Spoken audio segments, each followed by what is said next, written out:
जय श्री कृष्णा। सनातन शक्ति में आप सबका स्वागत है। मैं हूं विजेता सिंह अग्रवाल।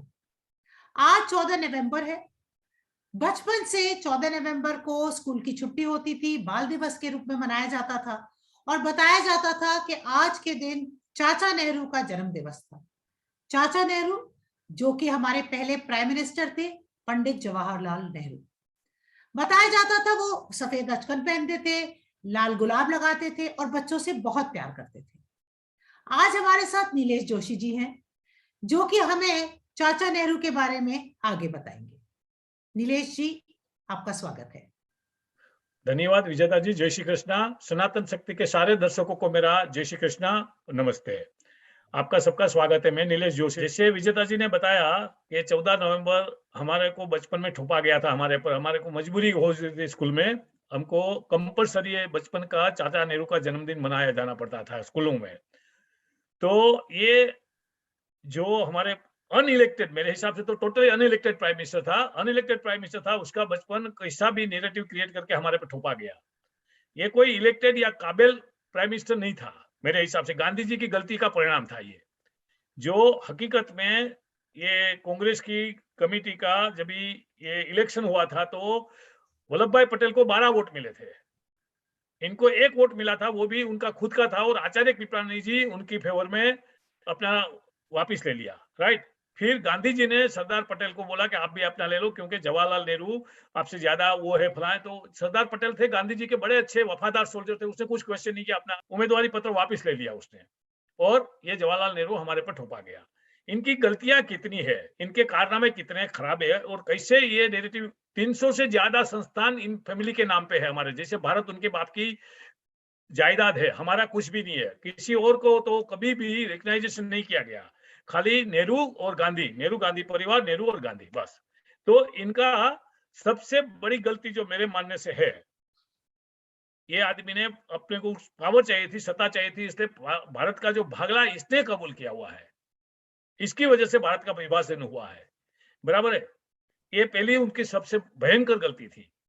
दूसरी उसकी भयंकर गलती जो हम अभी भी उसकी भुगत रहे हैं, वो कश्मीर का विभाजन, या जो पाकिस्तान वाले उसे चढ़ाए, तभी उसकी बात, सरदार वल्लभ भाई पटेल की बात मानी होती तो पूरा कश्मीर हमारा होता, लेकिन उसने उनकी बात मानी नहीं और इनको कंपलसरी यूनो में लेके गए।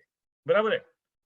तीसरी गलती जो उनकी है, वो भी अभी तक हम लोग को यूनो की परमानेंट मेंबरशिप यानी विद द वीटो पावर हमको ऑफर की गई थी, लेकिन इसने बेवकूफी बता के चाइना के फेवर में इसको डिक्लाइन कर दिया।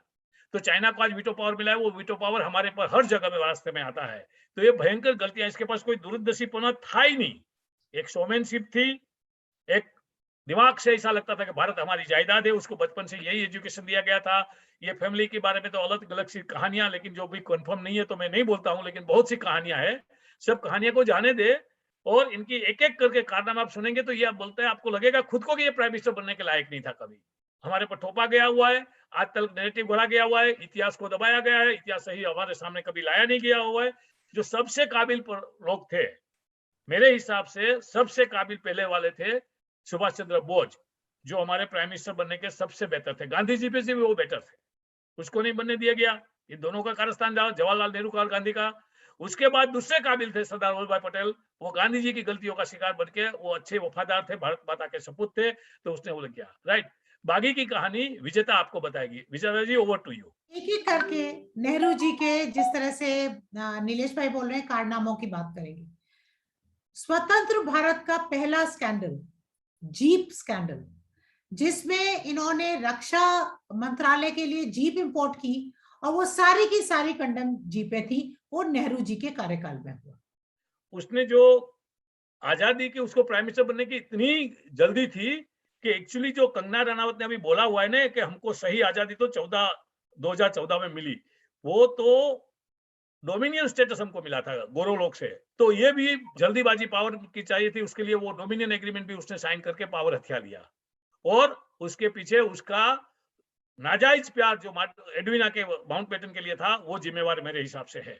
विजेता जी, उन्होंने सोवियत से, नेहरू जी का बहुत प्रेम था, वो पूरी तरह से सोवियत से प्रभावित थे और इसीलिए उन्होंने एक फेल्ड सोशलिस्ट मॉडल जो कि सोवियत संघ का था, वो हिंदुस्तान पे थोपने की कोशिश की और कैपिटलिस्ट मॉडल छोड़ दिया, और जो कि हमारी स्लो ग्रोथ, जो कि बहुत शर्मनाक तरीके से हिंदू रेट ऑफ ग्रोथ बोला जाता था, उसके लिए जिम्मेदार था। आप लोगों सबको हैरानगति होगी कि दूसरा विश्व युद्ध जब पूरा हुआ तो भारत दुनिया के अग्रिम जो शस्त्र उत्पादक देश थे उसमें से एक था। ये सारी की सारी फैक्ट्रियां ये आदमी ने बंद करवा दी। क्यों? उसके पीछे उसकी मंशा क्या थी वो जाने, लेकिन हम शस्त्र उत्पादक देश में से शस्त्र इंपोर्ट करने वाला देश बन गए। आयात करने वाला, निर्यात करने वाले हम थे, आयात करने वाले, और हमारा बजट हर साल 300-400 बिलियन डॉलर का वेपन के पीछे जाता है। उसकी सारी की सारी डिस्क्रेडिट, मैं नहीं बोलूंगा क्रेडिट, डिस्क्रेडिट ये जवाहरलाल नेहरू को जाती है। उसने हमारी फैक्ट्रियां बंद करवा दी। धन्यवाद हो मोदी जी का कि मोदी जी ने मेक इन इंडिया के हिसाब से अभी वापिस सब चालू करवाना चालू किया हुआ है। तो ऐसे तो एक एक करके कारनामे आप सुनोगे तो आपको लगेगा कि ये आदमी सही में हमारा देश का प्राइम मिनिस्टर बनने के लिए लायक था। जब हमारे देश को आजादी मिली तो सोमनाथ का ध्वस्त मंदिर हमारे हिंदू सनातन धर्म पे एक बहुत सोचिए जिस तरह से एक सर हृदय पे बैठता है उस तरह से बैठा था। सरदार पटेल ने सोमनाथ मंदिर को दोबारा से बनवाने की बात की तो नेहरू जी उसके बहुत पीछे, बहुत अगेंस्ट थे, और जब उन्होंने नेहरू जी की बात न मानते हुए सोमनाथ मंदिर का दोबारा से बनवाया, और राजेंद्र प्रसाद जब उस वक्त के राष्ट्रपति ने आके उसका अभिषेक किया तो नेहरू जी उनसे इतने गुस्सा हो गए। नेहरू जी का एक बहुत बड़ा ईगो हुआ करता था, और वो उनके ईगो को थोड़ी सी भी ठेस पहुंचती थी तो वो पूरी जिंदगी के लिए उस व्यक्ति से दुश्मनी मोल ले लेते थे। नेहरू जी राजेंद्र प्रसाद जी के इतने अगेंस्ट हो गए कि उन्होंने, जब राजेंद्र प्रसाद जी की देहांत हुआ तो उनको राज्य के, हमारे भारत के राष्ट्रपति होने का जो सम्मान मिलना चाहिए था वो भी उनको मुहैया नहीं कराया। इससे भयंकर बात यह है कि सरहद के गांधी खान अब्दुल गफार खान, वो सरहद के गांधी क्यों बोले जाते थे कि एक पठान होते हुए भी गांधी जी के बहुत बड़े फॉलोअर थे, शांति प्रिय थे। पठान का शांति प्रिय बनना नामुमकिन है, लेकिन ये गांधी जी के इतने इंप्रेशन में थे। जब ये आजादी का ये डॉक्यूमेंट साइन किया गया तो खान अब्दुल गफार खान चाहते थे कि सरहद का जो वो एरिया था और बलूचिस्तान था वो हमारे साथ मिल जाए, लेकिन ये आदमी ने उसको रिफ्यूज किया। तभी खान अब्दुल गफार खान के वर्ड अभी भी आपको मिलेगा आर्काइव में। उसने बोला कि आपने हमको भेड़ियों के सहारे छोड़ दिया। ये जो पाकिस्तान वाले हैं उनको खान गफार खान के वर्ड में वो भेड़िए थे। वो रोते रोते वो आदमी ट्रेन में बैठ के गया और सारी जिंदगी उसने जेल में पास की। उसकी भी डिस्क्रेडिट मैं जवाहरलाल नेहरू को देता हूँ। बिल्कुल ठीक। जवाहरलाल नेहरू के गिलगित बाल्टिस्तान को दे दिया। हमारी कोको आइलैंड, जवाहरलाल नेहरू ने जो इतने स्ट्रैटेजिक पोजीशन पे आइलैंड्स थे वो आइलैंड्स इन्होंने बर्मा को दे दिए। शेख अब्दुल्ला के पीछे इतना प्यार था, इतना प्यार था, भगवान जाने कौन सा रिश्ता था दोनों के बीच में।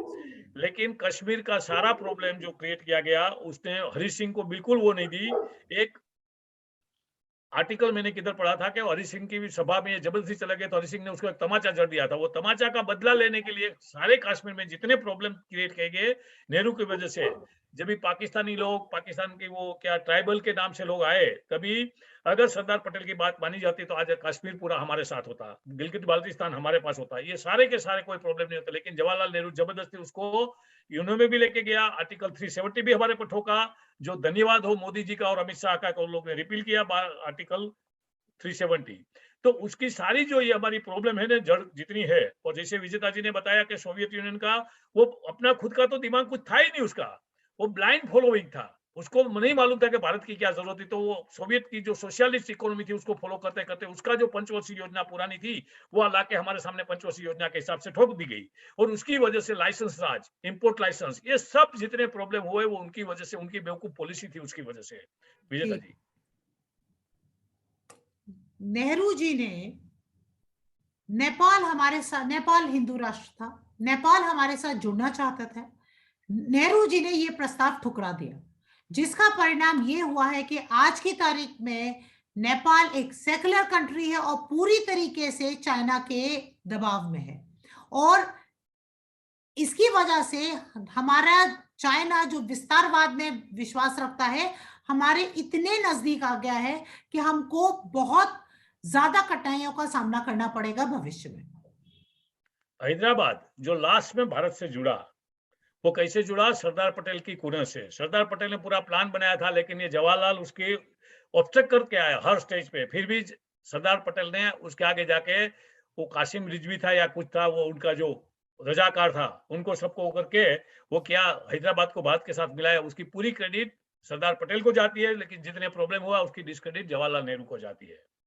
जी, आप लोगों को शायद ये जान के आश्चर्य होगा कि तिब्बत पे जब चाइना ने चढ़ाई की, एक चढ़ाई बोलेंगे जब की, तो चाइनीज फौजों को हमारे भारत से राशन और रसद पहुंचाई गई।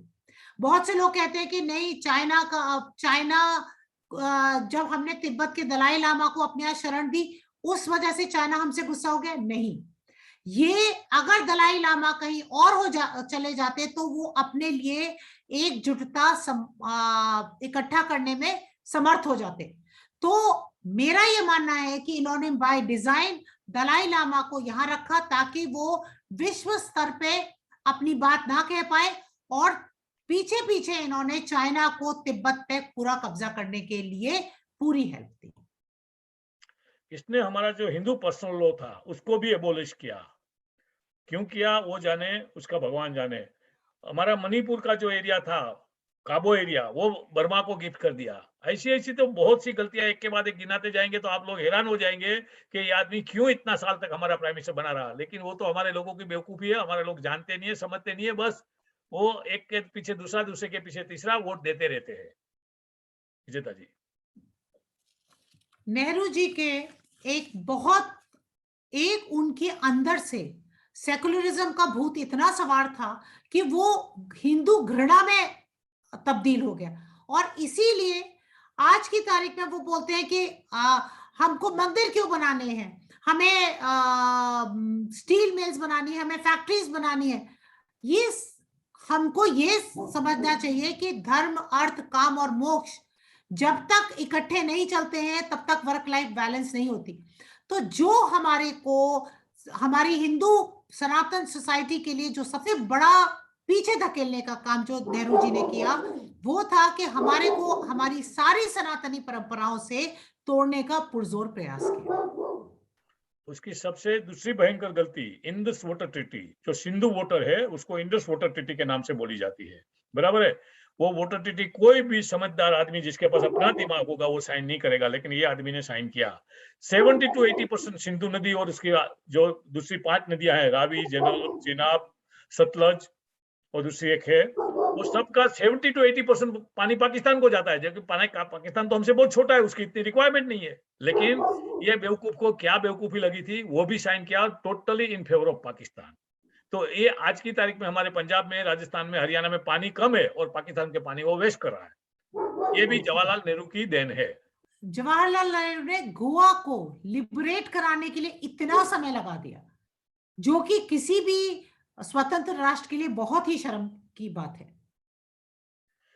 गोवा, जैसे विजेता जी ने बोला, बहुत से प्लान, बहुत से आर्टिकल, बहुत से मटेरियल अवेलेबल है इंटरनेट पे भी और आर्काइव्स में भी।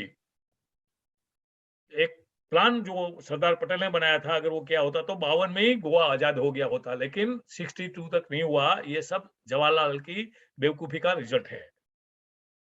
जी, इतनी सारी जवाहरलाल नेहरू के कारनामे गिनाने के बाद आज हमें लगता है कि उनके नाम से अगर हम बाल दिवस मनाते हैं तो ये बच्चों के लिए एक गलत उदाहरण प्रस्तुत करने जैसा होगा।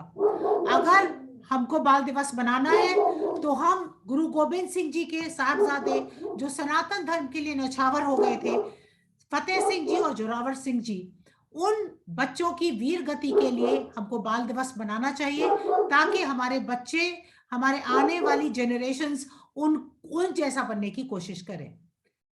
विजेता का मैं सहमति से अनुमोदन करता हूं और भारत की आज की जो गवर्नमेंट है उसको रिक्वेस्ट करता हूं सनातन शक्ति के मंच से कि बाल दिवस अगर किसी का भी मनाना है तो गुरु गोविंद सिंह के 2 बच्चे जिसने वीर गति प्राप्त की सनातन के लिए, भारत माता के लिए, हिंदू धर्म के लिए, राइट, तो उनके नाम से मनाना चाहिए, नहीं कि ये बेवकूफ के नाम से मनाना चाहिए। आपका जुड़ने के लिए सबका धन्यवाद। आप सब लोगों का जुड़ने के लिए बहुत बहुत धन्यवाद। आप इस चैनल को सब्सक्राइब करें, लाइक करें, शेयर करें। ये आप ही की चैनल है, और आपके यदि हमारे लिए कोई सुझाव है तो हमें जरूर डिस्क्रिप्शन बॉक्स में बताएं, कमेंट सेक्शन में। जय श्री कृष्णा, जय हिंद, जय श्री वंदे कृष्ण, मातरम। धन्यवाद, जय श्री कृष्ण।